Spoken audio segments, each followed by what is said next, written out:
Hold on, guys. I'm just trying to fix my camera. Is the lighting good? I feel like. Let's dive right into this video, guys. So I wanted to come on here and talk about The Last of Us. I wanted to come on here and talk about The Last of Us Part 1 with you guys. And I wanted to see all the amazing, reviews or like comments about it. I'm super late to the party. It's been like 10 years. I don't know what I've been doing with myself. I don't know. I don't know where I've been. I don't know what has been going on. I mean, life in 2013 was different for me. I was in high school and I was a junior at the time, so I was like really busy with life, I feel like, and I didn't have a PlayStation either, so I think that's actually why I didn't play The Last of Us. My cousin was obsessed with it though. He loved this game. He swore up and down that it was like the best thing, and I was like, yeah, whatever. When I have time, I'll think about it. So that happened, and then eventually, I guess, let's fast forward 10 or 9 years later, and here I am sitting in my apartment in Washington, and I am like, excited to be playing The Last of Us Part 1. And I guess it became so relevant nowadays because of the show. Part 2 came out in 2020, and, the remastered version, I think, came out in September, Part 1. So I was like, oh, it's a perfect time to like, hop in this conversation and talk to you guys. I'm sorry about my hands. I feel like when I talk, I'm very like, like I like to kind of add with my hands. And if you guys are new here, I'm sorry, I had like that whole speech. If you guys are new here, my name's Nadine, and on this channel, I pretty much play sci-fi, romantic, sapphic, horror games, somewhere in there. I play a lot of, single player experiences mostly, but if you guys catch me on Rocket League or you guys catch me on, Modern Warfare 2 or something, hit me up, we can have a match or something.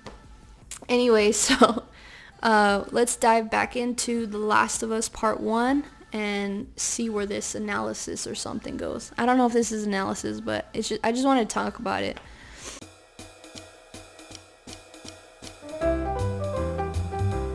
Anyway, guys, so The Last of Us Part 1 has been an incredible experience for me. I feel like I was actually playing this original game. I felt like I was playing this masterpiece of a game, and I felt like it's its own thing. I was really blown away at how original it makes you feel.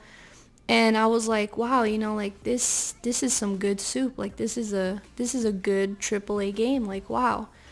And so many people say that about Part 1, and Part 1 has been it just blew me away. It's like a zombie game, but it's like, I don't know if it's not quite, I don't know if it's quite a zombie game. I feel like it's so much more than that. It's like way more than that. It's like, it's great. That's all I'm saying. If you guys have a chance to play it, really play I feel like a poser because I played the remastered version, but the remastered version is great for PS5. So if you guys have a chance, you guys see it on sale, because I saw it on sale, so I was like, perfect. I'm going to play this. And so I just got done with the game this morning, and I was like blown away. I was teary-eyed. Some parts had me teary-eyed, I'm not going to lie. Specifically the part where Joel tells Ellie, like, you're not my daughter, and, like they're talking shit to each other. And that hurt. That hurt for me. And I'm like a grown adult, so like I could only imagine how it was for her. I think it even backfired and hurt Joel too, so it was like really bad. There was also another part I think that hurt me a lot too, where like I think towards the end, like I was like trying not to cry. I was like, man, like this is so good, because over the course of the story, you see how much Joel in a way really does not want to be anywhere with Ellie. He does not even want to be like associated with her. Like he wants to dump her off as fast as possible. Like he isn't looking for a replacement for his actual daughter. And I think that wound that he has is still something that's, in the beginning, it's still something that's definitely there. And, that hurt too, watching Joel lose his daughter in the opening hour of the game. it was intense. It was something for me that I was like, wow, this is a lot. A lot of emotional like turmoil was going on. Like it was a lot. We don't have to rehash that. Anyway, so but over the course of the story, you see how Joel slowly warms up to Ellie. And I think it was actually towards winter time, a little bit after, or during the time when they went to Colorado. And then after that, like into the winter time and then into spring, you see how slowly they start to really care about each other. And they start to really enjoy, like, you know, I guess their time together. Like they started to bond a little bit more.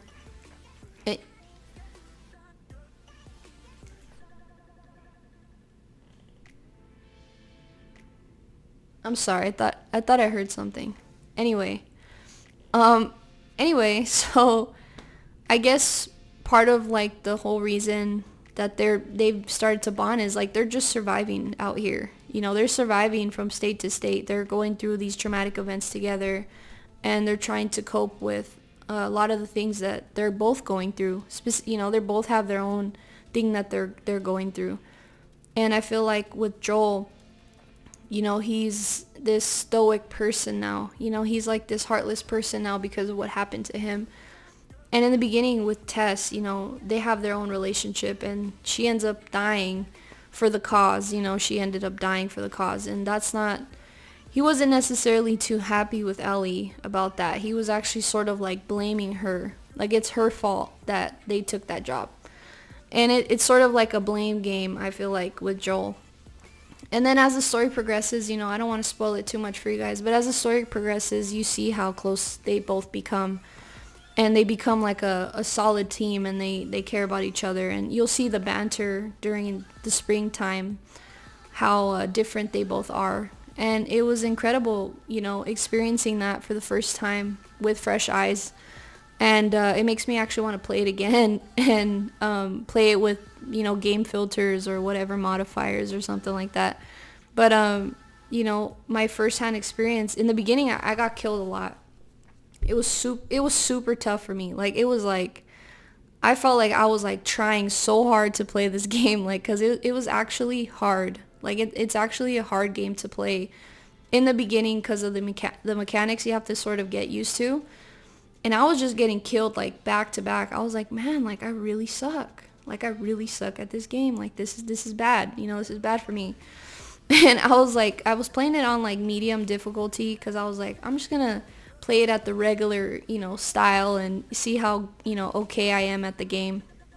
And, it was still very difficult. It wasn't like easy or anything like that. It's not an easy game. So if you guys like an easy casual game, I suggest playing like Stardew Valley or something, or like Minecraft, or just like just an easy game, because this one's not easy, and it's pretty intense, and it's very emotional, and it'll make you feel like a lot of things. And that's what it did for me. These last 2 days, I was just grinding it out. I was like playing all night. I think I started at like 3 a.m. and played all the way to like 8 a.m. And then I made breakfast for my girlfriend because she goes to work. I go to work too, but I'm off today. So I was like, all right, I'll make you breakfast. I'll stop playing. Let me take a break from this emotional roller coaster, and like, let me make you some breakfast. So, like I did all that, washed dishes. It was a lot. And then she left to work. So I was like, okay, I could finally finish this. Like I could sit down. It's quiet, and I could enjoy this like by myself. Tears and all, like tears and everything. And I was just like, when I finished it, when you finish a game and you just sit there and you're like, damn, like, what do I do with my life now? Like, what am I going to do? Luckily for me, The Last of Us Part 2 is out, and I can play it immediately if I want to. And I sort of have been holding myself back from even starting it because I know that there is an amazing sapphic sapphic romantic story in that game. And I know some people, like, they might not like all that stuff. And, like, if you don't like that stuff, I understand. Everybody has an opinion. Everybody feels a certain way about stuff, On this side of my channel, though, I just want to say, like, I identify with, like, a good romantic girl-on-girl story, women-on-women story, or, like, a romantic story. It really identifies with me. and I feel seen. Like when I watch some of this stuff, I'm like, wow, like they really did that romance really good. And a part of that is like, like another example would be like Liara and Jane Shep. And Mass Effect is one of my all-time favorite games. So seeing their dynamic from the very beginning, like the first game, and then like Liara didn't get killed off, or like she didn't get, tossed out the window.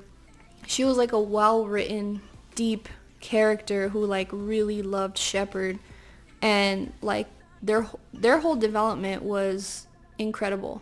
And I that's why I wanted to capture their relationship a lot, because I enjoyed their story. I thought that they had an incredible romance, and I just enjoyed it. I think that's my dryer. Hold on. I think that's my dryer. Sorry guys, I'm back because I just wanted to make sure there wasn't like anybody behind me or something. I always get freaked out, like, I watch too many like murder documentaries and stuff. Anyway, so back to The Last of Us, or back to a good sapphic romance. I know I was on that train right now. Anyway, so Jane Shep and Liara, they have an intense romance, and over the course of 3 games, they finally do the business, and they handle what they have to do, and they end up, happily ever after. Well, Shepard ends up in a ditch, though. It wasn't so romantic towards the end, but they had this undying love for each other. Anyway, so I digress. Continuing on, other amazing sapphic romances. I don't want to get into TV shows here. We're just talking about video games, because there are really awesome TV shows now that have amazing sapphic romances. I.e., She-Ra.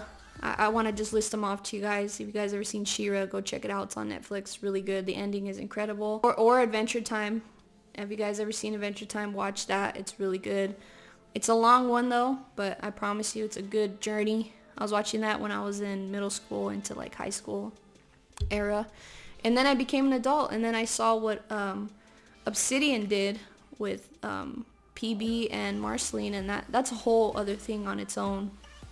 Another good sapphic romance would be recently in gaming, Cyberpunk 2077. I know some people are still sour about what happened a few years back, what happened in terms of that game. But I love Cyberpunk personally. I know some people are like really turned off by that game because of all of the negativity and stuff, which I completely understand. But Judy Alvarez and V end up in a serious relationship, and it's just a beautifully told story, and I enjoyed it a lot. Continuing on, so we're going to be talking about The Last of Us Part 2, and I have not played it. I know I don't have any, I'm in no position to even talk about this game, but I am so excited to play it, just because of the realistic relationship that is displayed, Dina and Ellie, like just both of them together. I like how Ellie in the beginning, like I watched some clips. I spoiled it for myself. I couldn't help. I'm a weak person. I couldn't help myself. So I wanted to see like, how their dynamic is, right? And Ellie, like, she doesn't even talk about her sexuality or nothing. Like, Dina just comes up and like just plants one on her. Like, she just like plants it on her, like she knows like that's hers. Even though Dina was being with Jesse, I guess it wasn't good enough for her, so she wanted Ellie too. Or I'm not sure, actually. I'm not sure, but that's just what I saw from the outside. I just saw that Dina wanted a piece of Ellie for no reason in the middle of a tavern in a saloon somewhere in Wyoming. I don't know. She wanted her, and then you see like their romance slowly progress. Like they travel through Seattle together, and they're they're not like all like lovey-dovey, but like they really act like they're in a relationship, but it's very subtle. Like, and that's honestly how it is. Like when I'm with my girlfriend out in public, like we hold hands, like we walk around and everything, but it's never like this forced. Like we're just like normal people. Like we go about our day like normal people. And that's literally how Dina and Ellie look. They just look like two normal people on a horse riding through like a post-apocalyptic city, you know, trying to survive. And it's a lot, you know. It's honestly, it's a lot. And I can't wait to play it. I know I'm talking about it and I'm in no position to talk about it, but it's great. And I can't wait. And I can't wait to talk about it with you guys, honestly. And I guess that was the whole purpose of my channel, was to talk about amazing games. And, you know, not just sapphic romance games, but just like, you know, horror games, sci-fi games. You know, Starfield's coming out, the new Jedi the Fallen Order. I forgot the new name of that game. The second one's coming out. Resident Evil 4, you know. There's a lot more going on. So this year in gaming is so exciting, especially for Resident Evil. I love Resident Evil.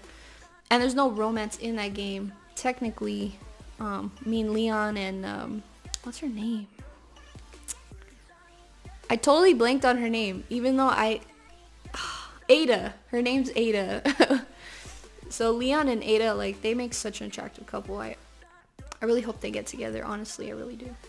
But, you know, like Resident Evil, I feel like there's more games going on and I like have not remembered, but I was like looking like, damn, there's so many good games coming out. Anyway, I digress. I'm sorry. This video has turned into a mess of a lot of different things. But one thing I want to drive home with you guys is thank you so much for being here. Thank you for supporting my channel. Thank you for helping me grow this small community of mine into, I don't know, just a place where we can talk about video games, because that's literally all I ever want to do. Even at work, even when I'm at work, I'm like, is there anybody that wants to talk about like a good story, you know, like, or a good game? And I'm always searching for people that like that stuff, because that's literally all I do. And I've been playing games for a long time.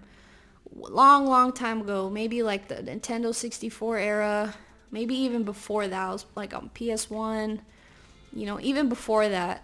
But I know some people out there will be like, yeah, I played all the way back then in the Atari days. And, you know, that's far back. I'm not that far back, but I do have some deep knowledge of certain consoles. And I have a whole collection of old consoles. And, you know, I don't want to dive too deep into some of the deep knowledge that I have, but I just wanted to say thank you guys. I don't know why I went off on that tangent, but I wanted to say thank you guys so much for being here and talking about The Last of Us with me.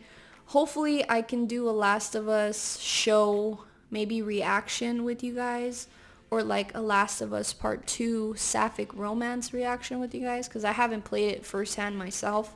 So I'm really looking forward to that. And thank you guys, and you guys have an awesome day.